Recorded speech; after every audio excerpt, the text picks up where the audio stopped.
वंदे मातरम पिलामाने पूर्वाध्याय गुड़िकर आम उद्भिदर पोषण विषय आलोचना करथिले। आज आम प्राणी मानक ऊपर आलोचना करवा।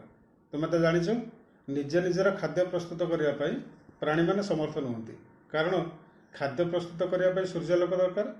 सूर्यालोक ग्रहण करने पत्र हरित निहाती आवश्यक, किंतु कौन सी प्राणीर देहरे भी पत्र हरित न थाए।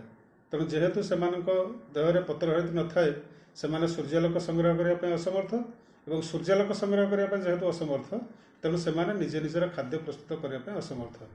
तेणु प्राणी माने अन्य उद्भिद और प्राणी मानक निजर खाद्य भाव ग्रहण करती, अर्थात किसी उद्भिदजात पदार्थ और किसी प्राणीज पदार्थ को खाद्य भाव ग्रहण करती। से खाद्य थिबा श्वेतसार, पुष्टिसार, स्नेहसार, जीवसार, धातुसार इत्यादि को निजर पाचकरस द्वारा सरलीकृत कर सारा से खाद्य को निज शरीर विभिन्न कार्य विनियोग करती। ये प्राणी मानकर पोषण कार्य संपादित हुए।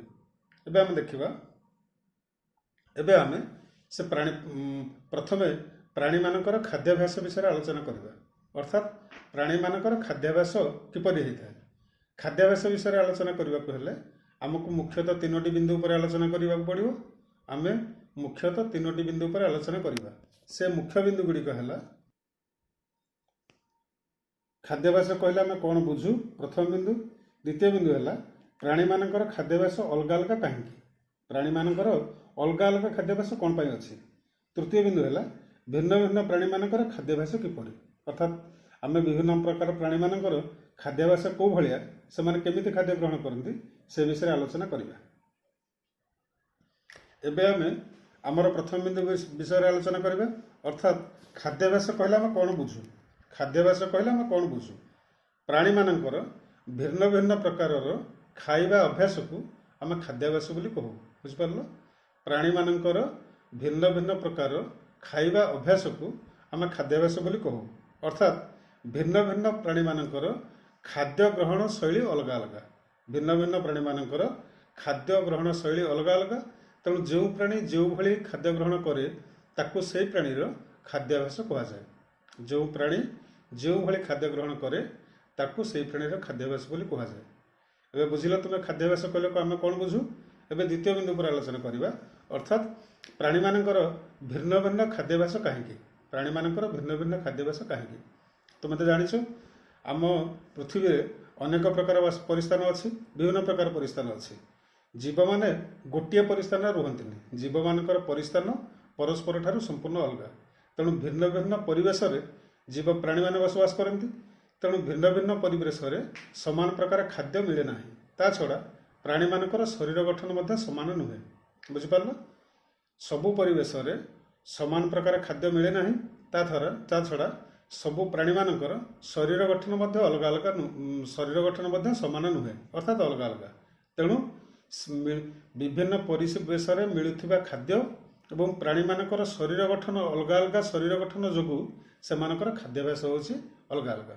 बुझिपार, भिन्न भिन्न परिवेश मिलुथिबा भिन्न भिन्न प्रकार खाद्य एवं प्राणी मानकर भिन्न भिन्न शरीर गठन जोगु सेमानकर खाद्याभ्यास होछि अलग अलग।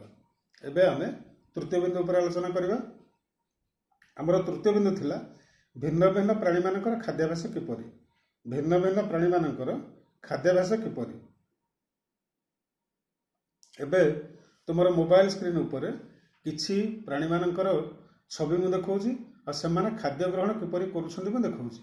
मु सेई जीव मानकर छवि तुम मोबाइल स्क्रीन रे देखौछि, जो जीव मानकु तुमे निज घर चारिपटरे विद्यालय प्राय सबुदिन देखुथिबो एवं सेमाने खाद्य खाउथिबार देखुथिबो। से भलिया केतक प्राणी मानकर छवि मु तो मोबाइल स्क्रीन रे देखौछि।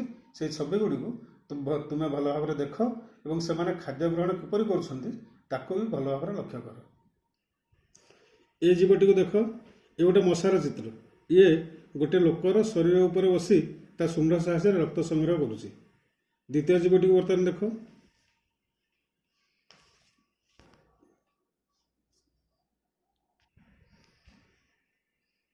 तृतीय जीवटी को बर्तमान देख, ये गोटे शागुणा, गोटे बड़ जीवर मृत शरीर ସେ କିପରି ଖାଦ୍ୟ ସଂଗ୍ରହ କରୁଛି ଭଲ ଭାବରେ ନିରୀକ୍ଷଣ କର। এই জীবগুড়িক দেখ, এগুড়িক গুড়িয়ে পিম্পুড়ি। এই জীবগুড়িক গুড়িয়ে পিম্পুড়ি, সে কিপরি খাদ্য গ্রহণ করছেন তাকে ভাল ভাবে লক্ষ্য কর।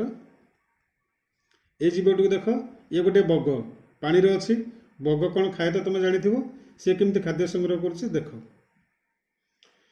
ଏଗୁଡ଼ିକ ଗୁଡ଼ିଏ ପାରା, ତୁମେ ଦେଖିପାରୁଥିବ ଜଣେ ଲୋକ କିଛି ଶସ୍ୟ ପାରାମାନଙ୍କୁ ଖାଇବାକୁ ଦେଉଛନ୍ତି ଆଉ ପାରାମାନେ କେମିତି ଖାଉଛନ୍ତି। ତୁମେ ତାକୁ ଭଲ ଭାବରେ ଲକ୍ଷ୍ୟ କର ଆଉ ଦେଖ ଯେ ପାରାମାନେ କେମିତି ଖାଦ୍ୟ ଗ୍ରହଣ କରୁଛନ୍ତି। এই জীবটি ଗୋଟିଏ ଉକୁଣି, এই জীবটি ଗୋଟିଏ ଉକୁଣି।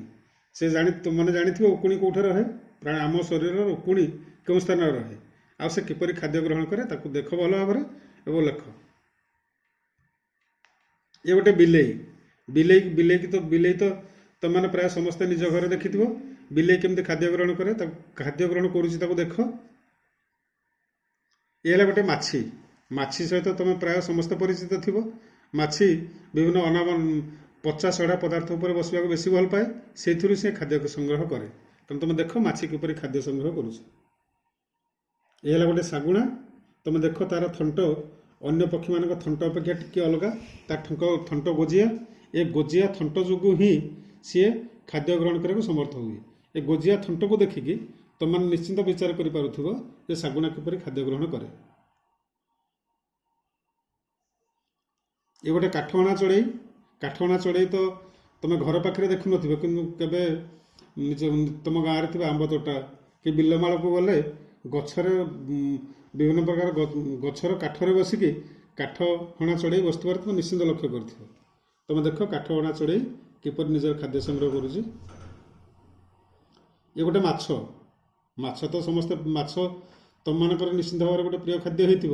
ମାଛ ପାଣିରେ ତୁମେ ବି ଜାଣିଛ। ତୁମେ ଏଠି ଦେଖ ମାଛ କିପରି ନିଜର ଖାଦ୍ୟ ନିଜେ ସଂଗ୍ରହ କରୁଛି।